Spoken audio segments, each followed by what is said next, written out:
નમસ્કાર મિત્રો, ગુજરાત ગવર્મેન્ટ જોબ્સમાં તમારું સ્વાગત છે। સરકારી નોકરીની તૈયારી કરતા યુવાનો માટે એક મોટા ખુશખબર છે।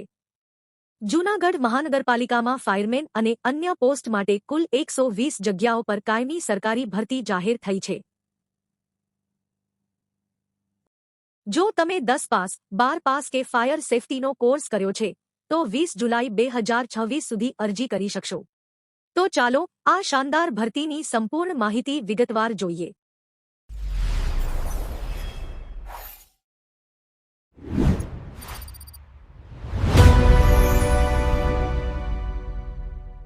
પોસ્ટનું નામ અને ખાલી જગ્યાઓ। સૌથી પહેલા વાત કરીએ પોસ્ટના નામ અને ખાલી જગ્યાઓ વિશે। જૂનાગઢ મહાનગરપાલિકામાં કુલ 120 જગ્યાઓ માટે ભરતી જાહેર થઈ છે। જેમાં ફાયરમેન વર્ગ 4 માટે 80 જગ્યાઓ, સ્ટેશન ફાયર ઓફિસર વર્ગ 3 માટે 13 જગ્યાઓ, સબ ફાયર ઓફિસર વર્ગ 3 માટે 13 જગ્યાઓ, લીડિંગ ફાયરમેન વર્ગ 3 માટે 12 જગ્યાઓ અને આસિસ્ટન્ટ લીગલ ઓફિસર તથા લેબર ઓફિસર વર્ગ 3 માટે 2 જગ્યાઓનો સમાવેશ થાય છે। શૈક્ષણિક અને અન્ય લાયકાત। હવે જોઈએ શૈક્ષણિક લાયકાત। ફાયર સેફટી ઓફિસર્સની પોસ્ટ માટે ફાયર એન્જિનિયરિંગમાં ડિગ્રી, ડિપ્લોમા અથવા સમકક્ષ લાયકાત અને બેઝિક ફાયર ટ્રેનિંગ જરૂરી છે। જ્યારે ફાયરમેનની પોસ્ટ માટે ઉમેદવાર 10 પાસ અથવા 12 પાસ હોવો જોઈએ અને તેની પાસે બેઝિક ફાયર ફાઇટિંગ ટ્રેનિંગનું સર્ટિફિકેટ હોવું જોઈએ। લીગલ અને લેબર ઓફિસર માટે LLBની ડિગ્રી અને અનુભવ માંગવામાં આવ્યો છે। વયમર્યાદા। વયમર્યાદાની વાત કરીએ તો દરેક પોસ્ટ માટે અલગ અલગ ઉંમર મર્યાદા નક્કી કરવામાં આવી છે। જો કે ગુજરાત સરકારના નિયમો અનુસાર એસસી, એસટી, ઓબીસી, ઈડબ્લ્યુએસ અને મહિલા ઉમેદવારોને ઉપલી વયમર્યાદામાં છૂટછાટ મળવાપાત્ર રહેશે। સચોટ ઉંમર મર્યાદા માટે તમે સત્તાવાર નોટિફિકેશન ચેક કરી શકો છો। પગાર ધોરણ।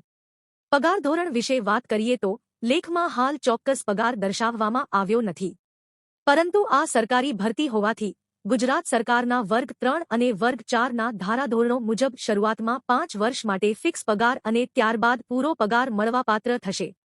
વધુ વિગતો માટે સત્તાવાર જાહેરાત જોવી રહી। અરજી fee.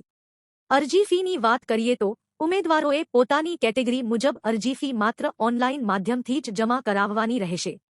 Debit card, credit card કે નેટ બેન્કિંગ દ્વારા તમે ફી ભરી શકશો। યાદ રાખો, ફી ભર્યા વિનાની અરજીઓ રદ ગણવામાં આવશે। ભરતીનો પ્રકાર। મિત્રો, ભરતીના પ્રકાર અંગે ઘણી મૂંઝવણ હોય છે, તો જણાવી દઈએ કે આ કોઈ કોન્ટ્રાક્ટ બેઝ ભરતી નથી। આ એક સીધી ભરતી છે, એટલે કે સંપૂર્ણપણે કાયમી સરકારી નોકરી છે। જે ઉમેદવારો લાંબા સમયથી કાયમી નોકરીની શોધમાં હતા તેમના માટે આ એક સુવર્ણ તક છે। પસંદગી પ્રક્રિયા। પસંદગી પ્રક્રિયા મુખ્યત્વે 3 તબક્કામાં લેવામાં આવશે। સૌથી પહેલા લેખિત એટલે કે સ્પર્ધાત્મક પરીક્ષા લેવાશે। ત્યારબાદ ફાયર વિભાગની પોસ્ટ માટે શારીરિક યોગ્યતા એટલે કે ફિઝિકલ ટેસ્ટ લેવામાં આવશે અને અંતે જે ઉમેદવારો પાસ થશે તેમનું ડોક્યુમેન્ટ વેરિફિકેશન કરવામાં આવશે। પરીક્ષા પદ્ધતિ। પરીક્ષા પદ્ધતિની જો વાત કરીએ તો લેખિત પરીક્ષામાં મુખ્યત્વે તમારા વિષયને લગતું જ્ઞાન, સામાન્ય જ્ઞાન એટલે કે જનરલ નોલેજ અને ભાષાકીય કૌશલ્યના પ્રશ્નો પૂછવામાં આવશે। પરીક્ષા અંગેનું માળખું વિભાગ દ્વારા નક્કી કરવામાં આવશે। ભરતી અંગેનો અભ્યાસક્રમ। સિલેબસ અથવા અભ્યાસક્રમ વિશે લેખમાં હાલ સંપૂર્ણ માહિતી આપવામાં આવી નથી।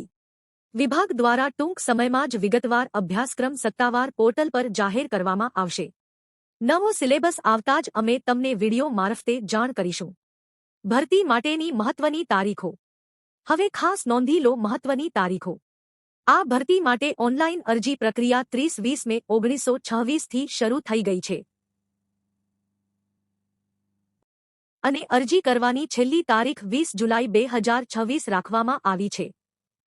તમારે 20 જુલાઈના રોજ રાત્રે 11:56 પહેલા તમારી અરજી અને ફી સબમિટ કરી દેવાની રહેશે।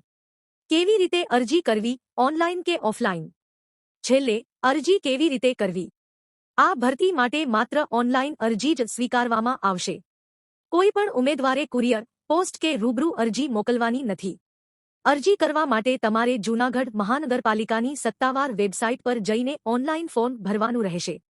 વેબસાઇટની લિંક વિડિયોના ડિસ્ક્રિપ્શનમાં આપેલી છે. મહત્વની લિંક્સ. મિત્રો, અંતે વાત કરીએ કેટલીક મહત્વની લિંક્સ વિશે. આ ભરતી માટે જરૂરી એવી તમામ લિંક્સ અમે તમને પૂરી પાડી છે.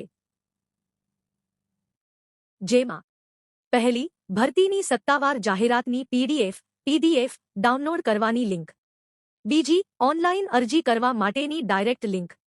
અને ત્રીજી, જૂનાગઢ મહાનગરપાલિકાની સત્તાવાર વેબસાઇટની લિંક સામેલ છે. આ તમામ મહત્વની લિંક્સ તમે નીચે વિડિયોના ડિસ્ક્રિપ્શન બોક્સમાં જઈને સીધી ચેક કરી શકો છો અને ત્યાંથી જ જાહેરાત વાંચીને ઓનલાઈન અરજી પ્રક્રિયા પણ શરૂ કરી શકો છો. વિડિયોને અંત સુધી જોવા ધન્યવાદ મિત્રો. વિડિયો અંગે કોઈ પણ સવાલ હોય તો અમને કોમેન્ટમાં જણાવો અને સરકારી ભરતીઓ વિશેની રસપ્રદ માહિતી મેળવવા જોતા રહો ગુજરાત ગવર્મેન્ટ જોબ્સ ચેનલ.